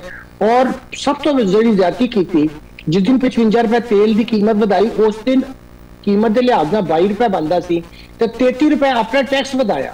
ਕਿਸੇ ਨੇ ਨਹੀਂ ਲਿਖਿਆ ਕਿ ਭਾਈ ਤੁਸੀਂ ਪੈਟਰੋਲੀਅਮ ਲੈਵੀ 33 ਕਰਨ ਦੀ ਬਜਾਏ ਅੱਧਾ ਕਰਦੇ ਤਾਂ ਕਿ ਤੁਹਾਨੂੰ ਉਹ 22 ਵੀ ਨਾ ਵਧਾਣਾ ਪੈਂਦਾ। ਇਸ ਵੇਲੇ ਤੁਸੀਂ ਦੇਖੋ ਕਿ 110 ਰੁਪਏ ਐਸ ਪਰ ਲੀਟਰ ਦੇ ਵਿੱਚ ਟੈਕਸ ਹੈ, ਜਿਹੜਾ ਲੈਵੀ ਔਰ ਕਾਰਬਨ ਟੈਕਸ ਔਰ ਜਿਹੜਾ ਇੰਪੋਰਟ ਦਾ ਟੈਕਸ ਹੈ। ਕੋਈ ਦੇਖੋ ਗੱਲ ਕਰਨ ਵਾਲੀ ਹੈ ਕਿ ਜਦੋਂ ਲੋਕਾਂ ਨੂੰ ਤੁਹਾਡੀ ਜ਼ਰੂਰਤ ਸੀ ਤੁਸੀਂ ਆਪਣੇ ਟੈਕਸ ਨੂੰ ਅੱਧਾ ਕਰਦੇ ਤੇ ਤੁਹਾਨੂੰ ਪ੍ਰਾਈਸ ਨਾ ਵਧਾਣੀ ਪੈਂਦੀ। ਲੋਕਾਂ ਨਾਲ ਫਰਾਡ ਕਰ ਰਹੇ ਨੇ, ਦੱਸਣਾ ਨਹੀਂ ਚਾਹ ਰਹੇ ਕਿ ਅਸਲ ਤੋਂ ਤੁਹਾਡੇ ਨਾਲ ਕੀ ਹੱਥ ਕਰ ਰਹੇ। ਸਹੀ ਡਾਕਟਰ ਕਾਮਰਾਨ ਸਾਹਿਬ ਤੁਹਾਡਾ ਬਹੁਤ ਸ਼ੁਕਰੀਆ। ਤੇ ਨਾਜ਼ਰੀਨ ਗੱਲ ਇਹੀ ਹੈ ਕਿ ਹਾਲਾਤ ਜਿਹੜੇ ਹਨ ਜ਼ਾਹਰੀ ਗੱਲ ਹੈ ਕਿ ਬਾਕੀ ਮੁਲਕਾਂ ਨਾਲ ਸਾਡੇ ਵੀ ਜੁੜੇ ਹੋਏ ਆ, ਖਰਾਬ ਹੀ ਨੇ, ਲੇਕਿਨ ਸਾਡੀ ਵਫਾਕੀ ਹੁਕੂਮਤ ਨੂੰ ਖਾਸ ਤੌਰ ਸਾਡੀ ਬਿਊਰੋਕ੍ਰੇਸੀ ਨੂੰ ਐਸੀ ਤਜਵੀਜ਼ ਬਣਾਉਣੀਆਂ ਚਾਹੀਦੀਆਂ ਜਿਹੜੀਆਂ ਕਾਬਿਲ ਅਮਲ ਨੂੰ ਠੰਡੇ ਕਮਰਿਆਂ 'ਚ ਬਹਿ ਕੇ ਤੇ ਲੈਪਟਾਪ ਦੇ ਉੱਤੇ ਜਿਹੜਾ ਹੈ ਜਮ੍ਹਾਂ ਤਫਰੀਕ ਕਰਕੇ ਪਾਲਿਸੀਆਂ ਨਹੀਂ ਬਣਦੀਆਂ। ਲੋਕਾਂ ਦੀਆਂ ਮੁਸ਼ਕਲਾਤ, ਉਹਨਾਂ ਦੇ ਜ਼ਮੀਨੀ ਹਕਾਇਕ ਕੀ ਨੇ, ਇਹ ਸਭ ਜਾਣ ਕੇ ਪਾਲਿਸੀਆਂ ਬਣਨਗੀਆਂ, ਤਦ ਹੀ ਜਿਹੜਾ ਹੈ ਪਾਕਿਸਤਾਨ ਇਸ ਬੁਹਰਾਨ ਤੋਂ ਨਿਕਲੇਗਾ। ਇਹਦੇ ਨਾਲ ਇਜਾਜ਼ਤ ਦਿਓ, ਅੱਲਾ ਹਾਫਿਜ਼।